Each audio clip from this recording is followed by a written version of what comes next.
Pas lui, c'est pas Tu vois, lui. le HDMI. C'est nous. C'est nous qui on a un coup, on a switché. Branche c'est HDMI. On a dans le son. sens. Donc faut.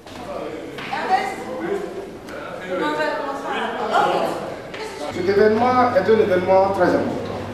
Important parce qu'il va certainement clôturer en décembre une année concernant les images, une année riche en Côte d'Ivoire et qui a concerné les images.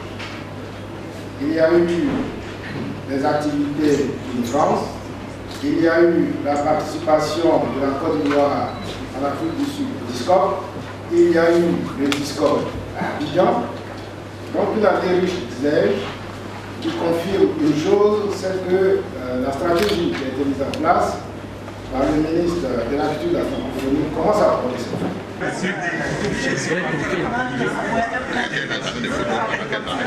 La première édition s'est déroulée à Dakar et la deuxième à Paris. Statutairement, une année sur deux, les trophées sont sur le continent africain. Les trophées s'installent dans un pays d'accueil dont la dynamique de la filière cinéma et audiovisuel a besoin de ce type de manifestation. En dehors de la manifestation principale, il y a tous les événements associés. Ça a été vraiment en fonction des rencontres que j'ai pu faire à travers les gens qui voulaient mettre en avant. Pour moi, il y avait une chose de public, le cinéma populaire, à travers des projections dans les communes d'Abidjan, d'Abobo, d'Yopougon, mais aussi à l'intérieur du pays. Donc c'était aller vers le public. Après, c'était des rencontres débats parce qu'en tant que producteur, moi, privé, ça m'intéresse de voir comment est-ce qu'on va pouvoir trouver des solutions pour monter en place, monter des films, produire des films, montrer des films, donc essayer d'avoir des choses concrètes, d'organiser des masterclass pour aller chercher, c'est plus dans un volet de formation. Dans les Oscars, c'est aussi l'habitude.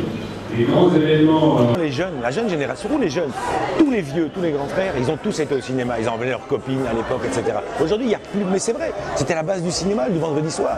Comme il disait, c'était avant, il y avait 100 salles de cinéma.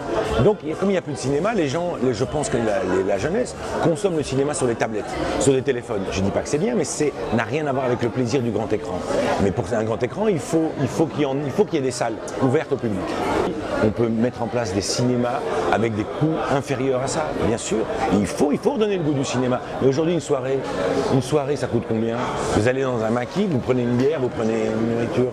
Moi, quand j'ai commencé dans le cinéma, les gens, ils préféraient ne pas manger pour aller voir des films, des passionnés. C'est créer des vocations. Donc je pense que le cinéma, il y a quand même un prix à payer pour aller voir la place.